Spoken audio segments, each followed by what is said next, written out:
collaboration succeed. It should be a place that helps an enterprise to grow, where an enterprise can realize its unlimited potential with talented human resources, where the success of a business is guaranteed. It is the Chungbuk Free Economic Zone. Coming up on Arirang News. South Korea's homegrown rocket, the Nuri, is expected to lift off into space tomorrow, carrying 8 satellites. Tonight, we go to the launch site in Goheung, Jeollanam-do province, where some critical final preparations are being completed. A South Korean team of experts speak to the press on the first day of on-site inspections at the Fukushima nuclear power plant ahead of Japan's planned wastewater release into the sea. It's focused on the purification system and the tank that stores radioactive water. South Korea is gearing up for an era of future cars, announcing an investment plan of around $10.9 billion into the auto parts industry and its exports.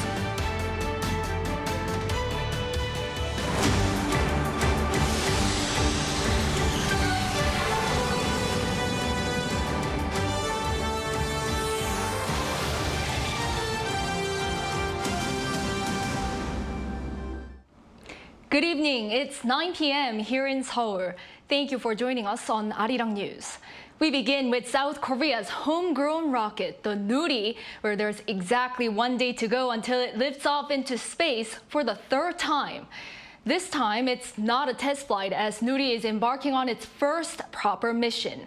For more, we go straight over to the Naro Space Center in Goheung, Jeollanam-do province, where we have our Lee Kyung-eun standing by. So Kyung-eun, first of all, how are the preparations going for Nuri?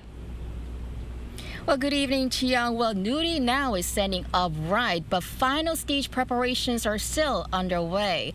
Earlier in the morning, Nuri was transported to the launch site where the erection process began. The next stage was connecting the rocket with the umbilical tower, which tomorrow will be injecting fuel and oxidizer.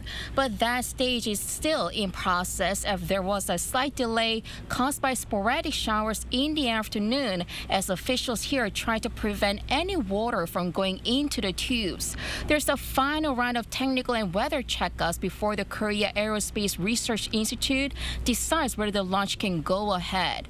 That announcement will be made by 2 p.m. tomorrow. This is the 3rd time for Korea to send into space what it calls its baby, Nuri, that they put more than a decade into developing. It feels all the more special this time as the Nuri project will now be led by a private company. Take a listen. As of this 3rd launch, we are transferring all the technologies to Hanwha Aerospace, which will be in charge of future launches of Nuri. That makes this just as important as the 1st and 2nd launches. All right, then, what will determine the success of this 3rd launch, and when can we expect to find out? Well, Chiang, if everything goes as planned, Nuri will blast off into the space at 6:24 p.m. tomorrow. It'll be carrying 8 operational satellites, not the dummy satellites or verification satellites like in the 1st and 2nd launches. And the blast off time is calculated precisely to put the satellites into their destinations. That is the key mission of Nuri's 3rd launch, which will also decide the success of it. The determinant factor for this launch to be a success is whether the next generation small satellite number 2 enters into the target orbit within the margin of error. It is going to take about 13 minutes and 3 seconds for Nuri to release the main satellite. It will then shoot out the 7 others at 20-second intervals. All this will take about 923 seconds, meaning the success could be decided in 15 minutes after liftoff. Official confirmation will come at 7:50 p.m. Wednesday. But if there's any change of time of more than 30 minutes from the 6:24 planned liftoff time, the launch will be delayed to a new date between the 25th and the 31st at the same time. Back to you, Jiyoung. Thank you, Kyung-eun. That was our Lee Kyung-eun live from the Naro Space Center. And the space rocket launch means much for the economy. Our Lee Soo-jin touches upon the potential commercial merits of the growing space industry as Korea seeks a firm foothold in the global market. South Korea's aerospace sector may soon emerge as a new money-making business. The third launch of the Nuri rocket on May 24th includes participation from the private sector, including from Hanwha Aerospace. The private company was selected to receive a so-called technology transfer as part of the government's efforts to bolster the domestic aerospace industry. Hanwha will now receive a technology boost from the government, which is expected to spur further participation from the private sector, ushering in a new and more lucrative aerospace industry in South Korea.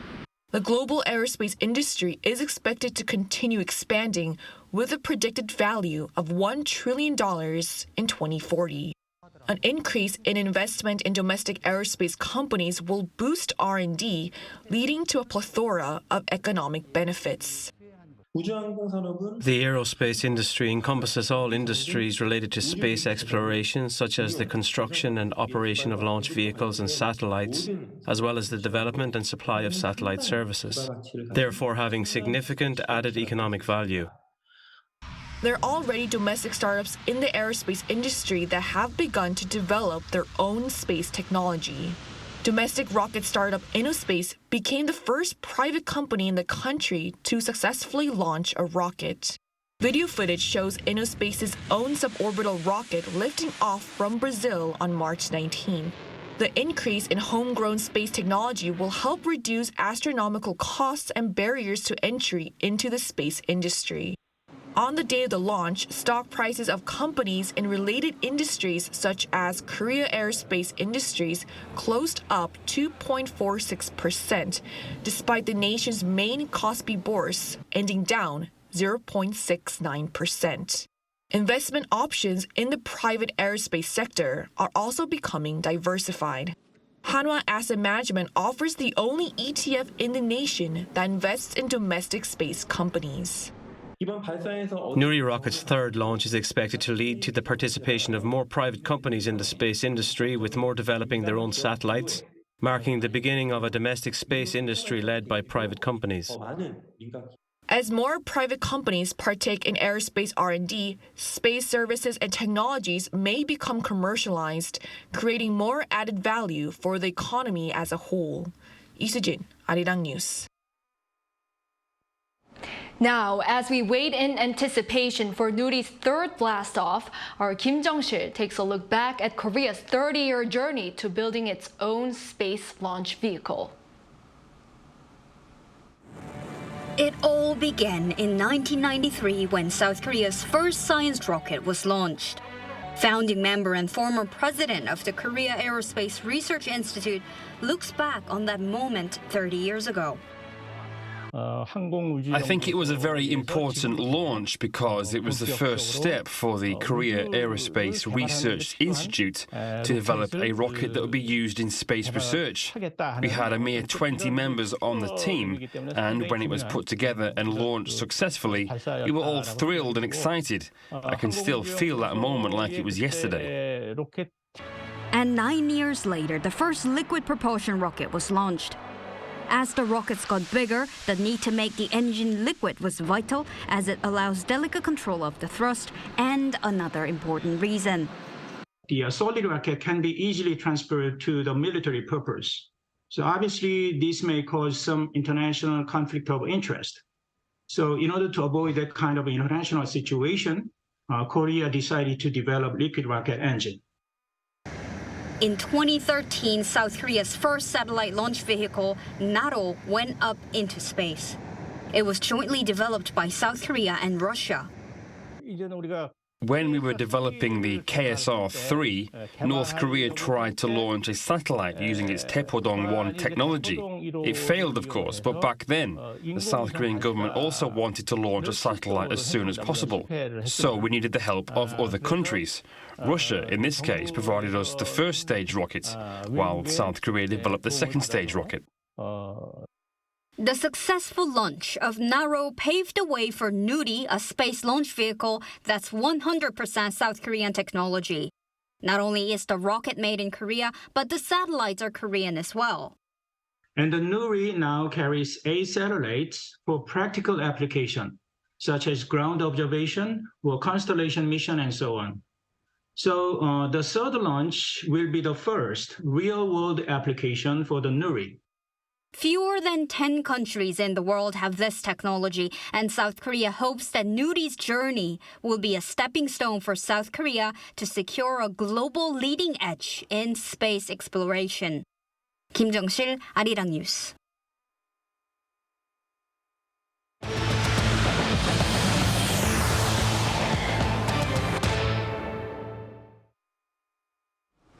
A South Korean team of experts has concluded its first round of inspections at the Fukushima nuclear plant, focusing on the systems associated with discharging treated water.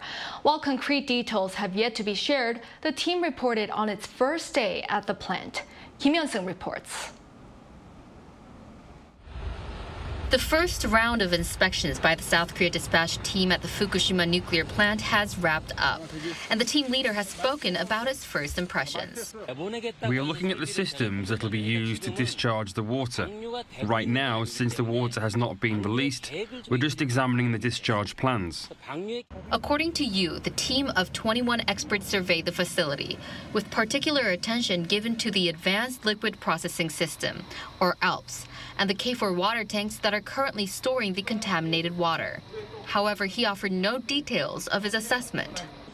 We are currently collecting more data, and we need to look at the entire picture to draw a conclusion about whether the K4 tanks are effective. The lack of detailed insights left many with more questions than answers, given the anticipation for information on whether the contaminated water might pose a threat to marine life and the South Korean population. The situation surrounding the contaminated water stored at the damaged Fukushima nuclear plant has long been a contentious issue. Japan has expressed intent to discharge the treated water into the ocean, causing heightened concerns for marine life and public health, particularly in neighboring South Korea. This led to South Korea sending a team of 21 experts to inspect whether it is indeed safe or not to discharge the water from the nuclear plant. The team arrived in Japan on Tuesday and will continue their 6-day-long inspection. Kim Hyun-sung, Arirang News. After a week of back-to-back summits with world leaders before, during, and after the G7 summit in Hiroshima, President Yoon, during a cabinet meeting on Tuesday, clarified his foreign policy vision and initiatives. Our presidential correspondent Oh Soo-young tells us what those are.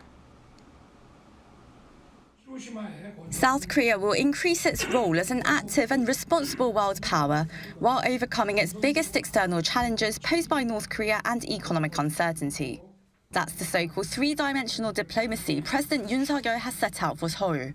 Speaking at Tuesday's cabinet meeting, President Yoon said throughout his 6 days of super diplomacy in Seoul and on the sidelines of the G7 Hiroshima summit, he engaged with over 11 world leaders, promoting South Korea's national interest and its role in global governance. 오늘날의 국익은 단선적으로 정의될 수 없습니다. 안보 이슈, 경제 이슈, 그리고 기후 보건 협력 등 글로벌 아젠다가 서로 복잡하게 얽혀 있어 종합적이고도 입체적인 외교를 펴야 합니다. First, Yoon said deterring North Korea's threats was the #1 priority for his diplomacy, as he sought solidarity from world leaders. He said that in particular, his government will be ramping up a three-way cooperation system with the United States and Japan to counter Pyongyang. Another key priority was economic security. South Korea being a highly export-dependent economy, Yoon stressed the need for diversification of supply chains through partnerships in high-tech industries and core materials. 리튬, 니켈, 코발트 등 핵심 광물 보유국인 캐나다, 인도네시아, 베트남, 호주와의 양자회담, 그리고 소부장 강국인 일본, 독일과의 양자회담은 우리의 공급망을 보다 촘촘하고 안정적으로 다지는 계기가 되었습니다. The leader also emphasized South Korea's role on global agendas, including climate change, public health and development. At the G7 summit, the leader had pledged to double South Korea's grain contributions to the World Food Programme, expand rice production projects to 7 African countries, and add an extra $24 million contribution to the global fight against epidemics. 인도적 기여를 통한 책임 외교를 다하고 국제사회의 자유와 번영을 촉진하는 데 앞장서야 합니다. Experts say Yoon's multilateral outreach is critical for South Korea as it looks to strengthen partnerships with like-minded democracies like the European Union and Japan, amid geopolitical shifts and technological shifts clouding future prospects for national and economic security. It's really difficult for smaller powers and middle powers to change the rules of the game, so to say. But a strong middle power cooperation can most certainly at least balance out to some degree great power conflicts. And this is precisely what we are seeing. Amid various global complexities and challenges, President Yoon said the country must stand firm in its liberal democratic values, overcoming ideological and political divisions, and preserving free markets while fairly compensating members of society. Oh Soo-young, Arirang News. The chief of the World Trade Organization, Ngozi Okonjo-Iweala, today met with the South Korean Foreign Minister Park Jin. The Foreign Ministry said that during Tuesday's meeting, the WTO chief asked for South Korea to play a crucial role in restoring the multilateral trading system, as free trade policies are at risk from the growing rivalry between U.S. and China. In response, Park vowed active support and added that South Korea has been communicating with partners, including the U.S., to restore supply chains and strengthen economic security. The WTO chief arrived in South Korea on Monday for a three-day visit to meet with the country's senior government officials and business people. This is the first time since 2014 that the leader of WTO has visited South Korea. Underscoring the importance of co-prosperity between conglomerates and small to medium-sized businesses, President Yoon Suk-yeol vows to create a private sector-led economy. This as he hosted the annual get-together for owners of SMEs at the Yongsan Presidential Office's lawn on Tuesday. He also emphasized that the government and businesses will become one team to boost exports and asked business owners not to be afraid of challenging the global market. 500 owners and executives of small to medium-sized companies attended the event, and around half of them were under 40 years old, in efforts to provide opportunities for them to meet with more experienced business people. Samsung Electronics chairman Lee Jae-yong was one of the attendees, along with other officials from large South Korean companies. This was the second time that the event was held on the lawn of the top office, signaling Yoon's interest in helping SMEs to grow. A memorial service marking 14 years since former Liberal President Roh Moo-hyun's passing was held this afternoon in his birthplace of Bongha Village. It has brought the nation's politicians, both the ruling and opposition, together in that village. Our National Assembly correspondent Han Sung-woo has the details. May 23, 2023 marks exactly 14 years since former South Korean President Roh Moo-hyun, who had been under corruption investigations, jumped to his own death from a cliff in his southeastern rural hometown of Bongha Village. And to commemorate his life and career, Speaker of the National Assembly Kim Jin-pyo and Prime Minister Han Duck-soo visited Roh's birthplace on Tuesday, paying their respects to a man they both served under in key government posts, Kim as Minister of Finance and later Education, and Han as the Roh administration's last Prime Minister.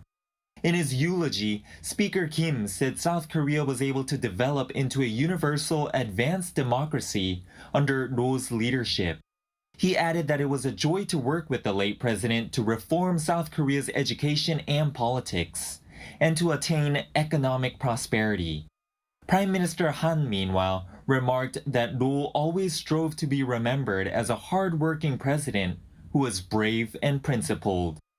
Also present for the service, officially themed "History is Slow but Progresses," was the leader of the ruling People Power Party, Kim Ki-yeon, and main opposition chief Lee Jae-myung of the Democratic Party of Korea.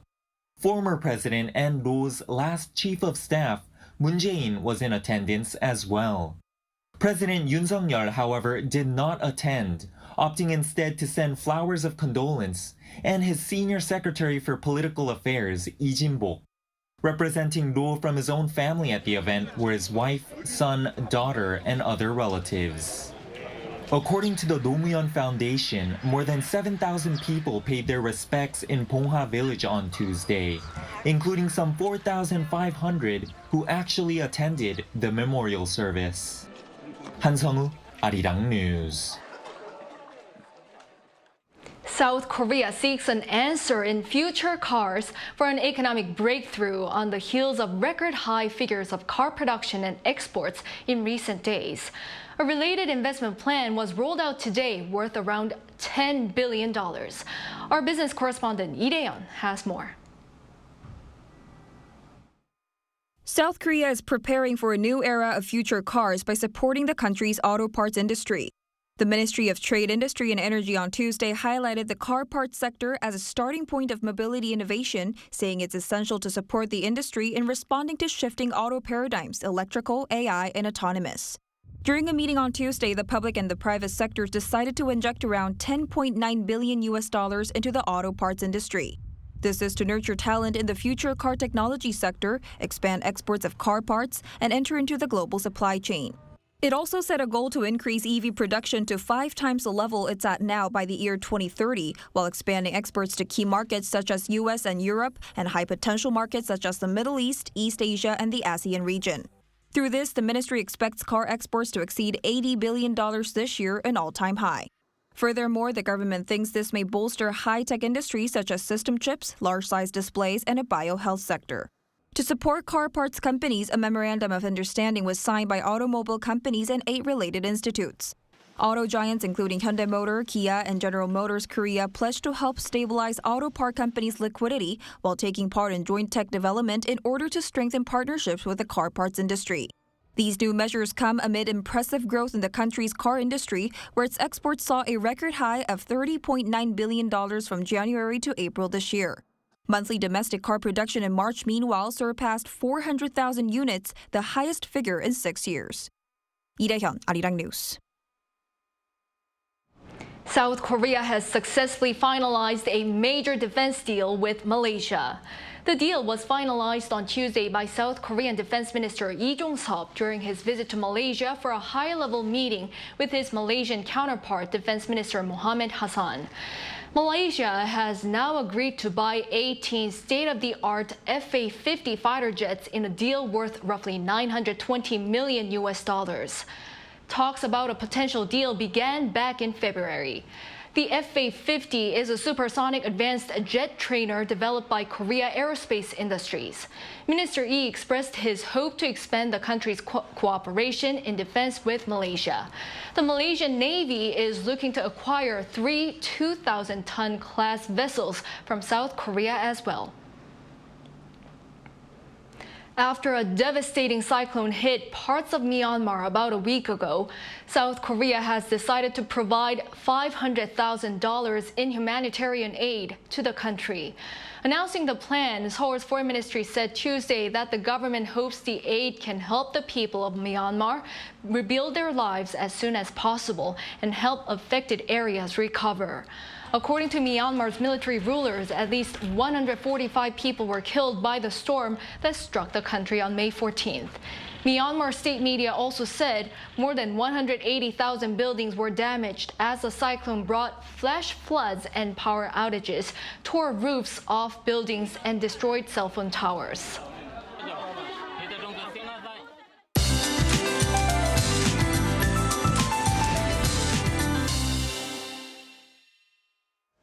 Early summer-like heat will continue to prevail across most regions. Seoul will be a few degrees higher than the seasonal norms at 27.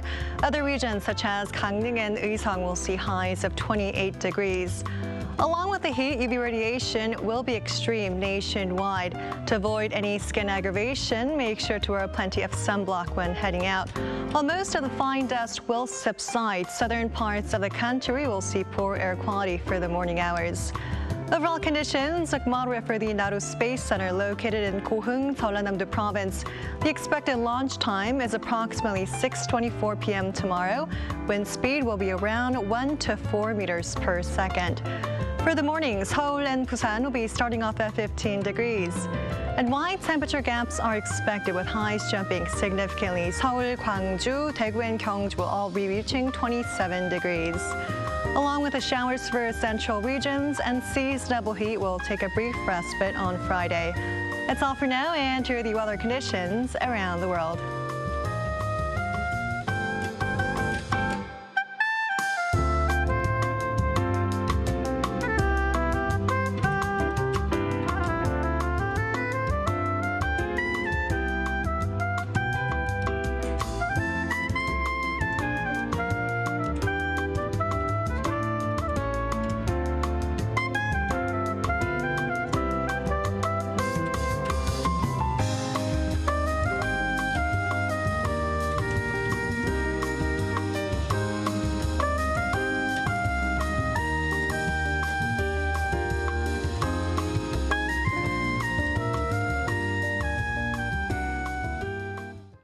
That's all for Tuesday Night Newscast. Thank you for watching. We'll be back with the most up-to-date news tomorrow. Have a good night.